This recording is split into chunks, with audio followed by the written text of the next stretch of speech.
This is one of the most iconic Taiwanese snacks. It smells amazing. It looks exactly like what I used to have when I was a kid. Rating popular Taiwanese snacks on a scale of 1 to 10. 1 being never again please, and 10 being yes again please. Hey guys, it's Steve from the Fat Life Project. As you may or may not know, I travel to Taipei very frequently, and I figured it was high time that I did a little review on all the popular Taiwanese snacks. To ensure that I am doing a fair job, I have scoured Google and YouTube to collate a list of Taiwanese snacks that consistently appear on everybody's list. I will cover everything from iconic food items to some food items that you may or may not have heard of. And so yeah, if you are a foodie planning a trip to Taiwan, or perhaps are new to Taiwan, well then this video is for you. And let's start off with something easy. Oh, I love this one. These are Taiwanese fruit jellies. The one I've got here is a lychee flavored jelly. You can get these at the airport or most supermarkets. The flavor that I ended up getting is lychee, but they come in all kinds of fruit flavors. It says here it's a Taiwanese must buy. So let's open this up. One thing that you'll find quite special about these fruit jellies from Taiwan is the consistency. So let me just open this up and show you what I mean. There you go, the packaging is really pretty. I can open it. Oh, there we go. And there we go. I don't know if the camera is going to focus in. And you can see it's a bit more firm than your traditional jellies. And I think it's because it's got konjac jelly in it, which is high in fiber and is said to have many health benefits, such as to lower your blood sugar, lower your cholesterol levels, improve skin and gut health. But all I know is that they're delicious. So let's give this a go. There's definitely a very strong lychee flavor and smell to it. There's a nice little bounce and bite when you bite into them as well. They're also not too sweet, which is like the ultimate Asian compliment you can give to sweets and desserts, I think. And also works out quite well for me because I'm generally not such a sweets fan. I know, scandalous. So I actually quite like these. I will probably rate this a 8 or 9 out of 10. Also, I didn't put this in the fridge before I did this video, but I highly recommend that you do so because I think it tastes, personally think it tastes even better once you've had them in the fridge for a while. And we're gonna follow that with another super popular Taiwanese snack. So this is a dried shredded squid original flavor. What they do basically is they shred pieces of squid and they air dry them to preserve kind of the flavors within the meat. They are so addictive. Let me just open them up and show you what it looks like inside. For some reason, I can't do this gracefully. There we go. Ooh, you can basically already smell how good this is going to be from the moment you open it up. And they basically look like this. Just little shredded pieces. Like so. So we're going to give this a go now. You can see before I kind of put it in my mouth that it's also actually it's going to be quite chewy. It's a bit, I guess, like beef jerky, but squid jerky, I guess. So let's give this a go. I've had shredded squid before, but not this particular brand. Oh, and there's also like a little spice kick to it as well. It's really good and so addictive too. Sometimes when I watch Netflix or I'm watching a movie or something like that, I'll have a packet of these and they'll be gone even before the first half of the movie because they're just so addictive. Delicious. 10/10. But it doesn't get any more iconic than these pineapple cakes as far as Taiwanese snacks go. Look at how beautiful this packaging is. I just wanted you to appreciate it for a sec before I open it up. So here we go. And they come in little sachets like that. We're just gonna take one out. And right now we're gonna open this up so you get to see what it looks like inside. So it's basically a piece of pastry and there will be some pineapple jam inside. This is known as a feng li su in Hokkien, online. You know, in Chinese culture, a lot of the food, a lot of the things we do and eat symbolize a bigger meaning. Quite a few of them play around words with similar pronunciations. So ong lai also sounds very similar to the words come forth, prosper and thrive in Hokkien. So a lot of Chinese people actually believe that eating this symbolize or will bring forth prosperity. Just a little bit of trivia there for you. And they can also look very different culture to culture. Like as a Malaysian, I'm used to my pineapple tarts looking like this rather than this. But I do know, because my grandma used to make these at home when I was growing up, that the real secret to this, or the real challenge to making a good pineapple cake, is actually the jam filling, which can take up to hours to make. And this particular brand is quite popular in Taipei, I think, because I saw it in quite a few shops. There are so many brands, and honestly, they're all not bad. Let's give this a go.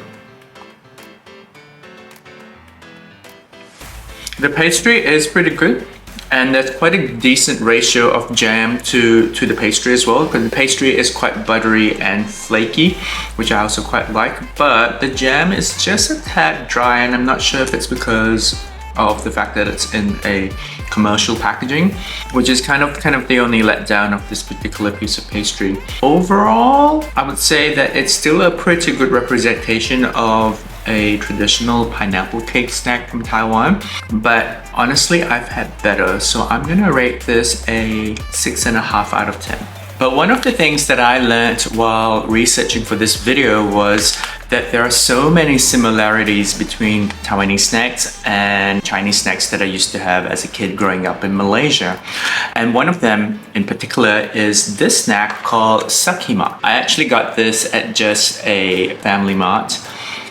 But yeah, they are a popular Taiwanese snack, but I've actually never seen them at, you know, the airports and those touristy shops. So I assume it's a lesser known Taiwanese snack, but sakima, or a variation of it, is something that I used to have as a kid growing up, so I'm definitely not foreign to it.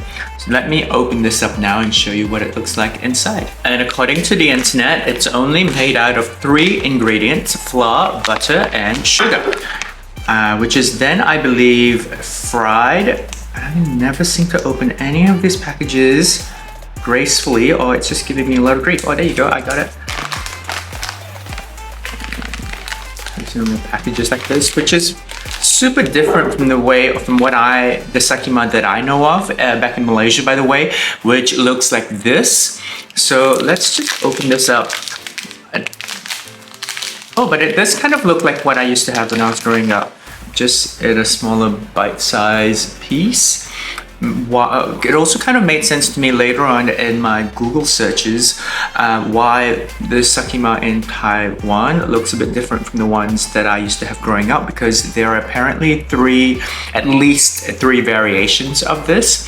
I don't know what kind of variation this is, I'm just going to call it the Taiwanese version of sakima. Let's give this a go. I think all the elements are there for sure. Taste all the flaky, deep fried flour and butter in this piece of snack itself. But I will say the sakima that I used to have when I was growing up had a lot more syrup throughout it, so you were getting a bit more of a kind of a sticky consistency to it, which this one doesn't have, but the other elements of sakima is definitely in this bite. Would I get this Taiwanese snack again? Yes, but in terms of rating, just because I've had experience, like I said, eating sakima growing up, my benchmark is that, obviously, so I will rate this a 7 out of 10. But I think we're gonna keep going down the route of Taiwanese snacks that also Malaysian snacks with this next one. It's a grilled pork jerky known as rogan, which directly translates to dried meat in Chinese. In Malaysia, we call this bakwa. They are pieces of meat that are then fire or coal grilled to produce these delicious snacks. Let me just open this up so I can show you what it looks like. Looks a bit like this. Look at that gleam there. Oh, smells amazing. These, I guess, are like Chinese pork jerkies. So that's what it looks like. They're charcoal grilled, marinated and charcoal grilled to give it this signature sweet and charcoaly taste. It is actually one of my childhood favorites, can't deny. So I actually have super high expectations for this. Let's give this a go. I think taste-wise, it's all there.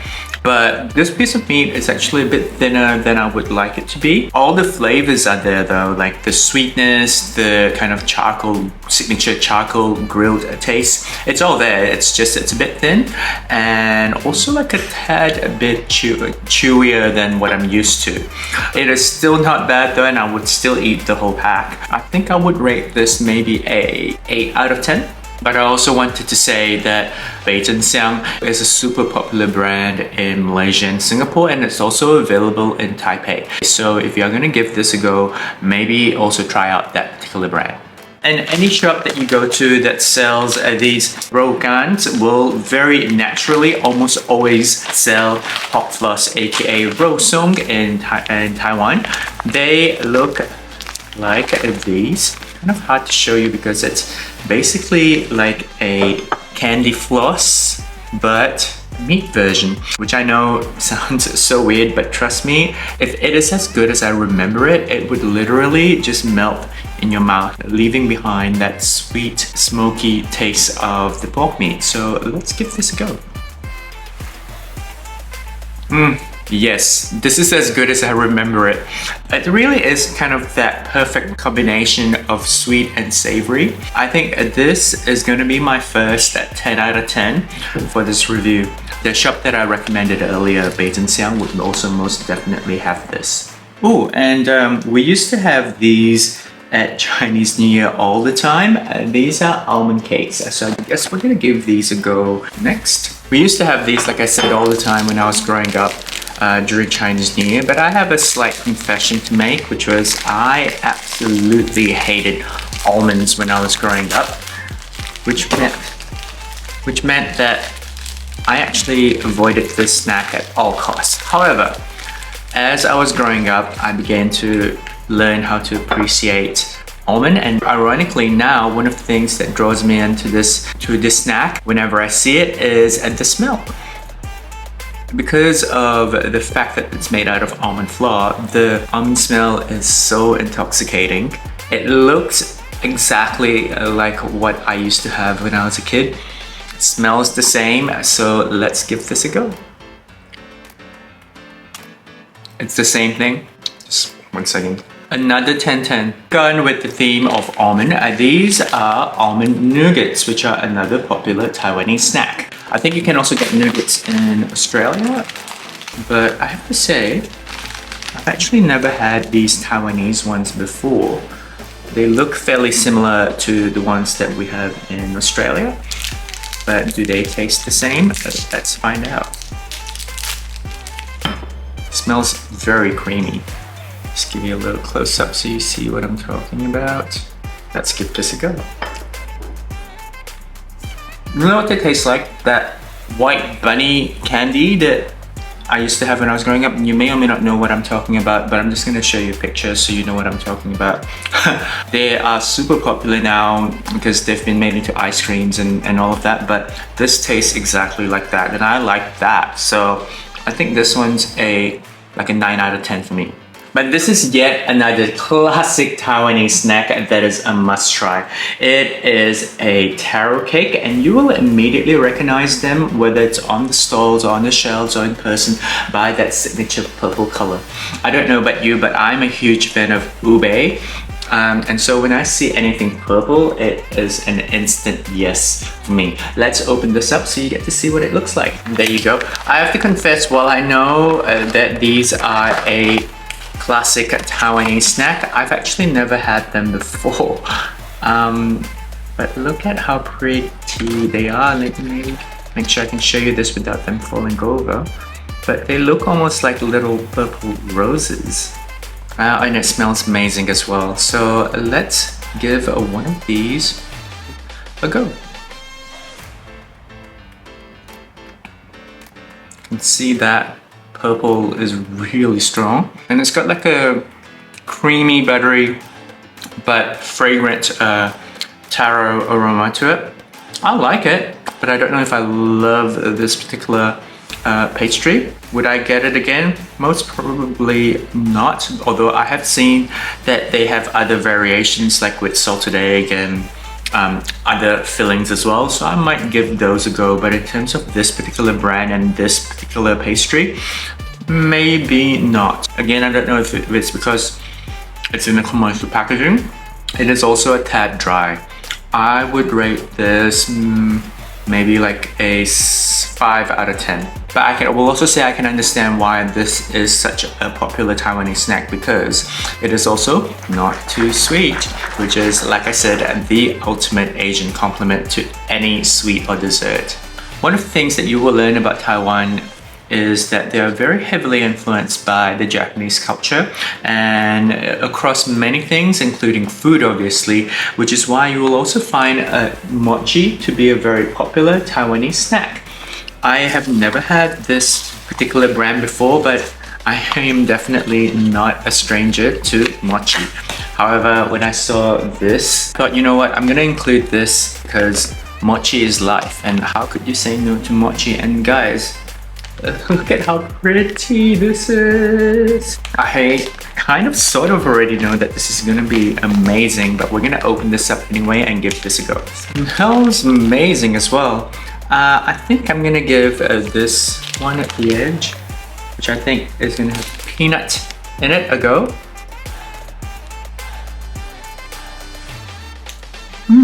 Love, love, love mochi, and I can't praise it enough. This is a 10/10. But this next one is one that I have never actually had or heard of before. However, in my search or quest for this video, I came across the name of this biscuit multiple times, and I thought, okay, it's a sign that I should give it a go. It is a Taiwan bean. It says here that it is a Taichung, which is the middle of Taiwan's specialty. And this was the brand that I saw everywhere. I have no idea kind of what it's gonna taste like or kind of what it looks like. So let's open this up. Oh, look at that. We're just gonna open that up like so. And okay. So the packaging looks like. So that's the sun biscuit. I guess I can kind of see why they call it a sun biscuit. Super flaky, quite light. I'm not sure what's inside, but we're gonna find out right now. So far it's still flour. It's got like a sticky sugar filling in the middle, but very minimally so, because I think it still wants that buttery, flaky pastry on the outside to be kind of center stage. But I do think they complement each other quite well. I think I can understand why there are always queues for the more popular brands, which I will of course link here if you want to check them out when you're in Taiwan. But yeah, this is really good, guys. I think I would rate this like a 9 out of 10. But believe it or not, all of this is but a snippet of the amazing food that Taiwan has to offer. In fact, if you are a true foodie, heading to a night market is an absolute must. If you're headed for Taipei, I have previously scoured 3 of the most popular night markets, including Shilin, Raohe, and Ningxia. I've included links to those night markets at the end of this video so that you can go ahead and watch any of those next. But don't forget to like and subscribe if you found this video helpful, informative, or perhaps just a little bit entertaining. It is absolutely free to do, but it does help my tiny little channel out so much. I also upload every Saturday, so be sure to also hit that bell notification when you are subscribing so that we can start our weekends together. Trust me, it'll be fun. And if you got to this point of the video, I want to thank you so much for your support. It truly means everything. I do hope that you have a fantastic day ahead, or that you've already had a good day. As always, I will see you very soon in the next video.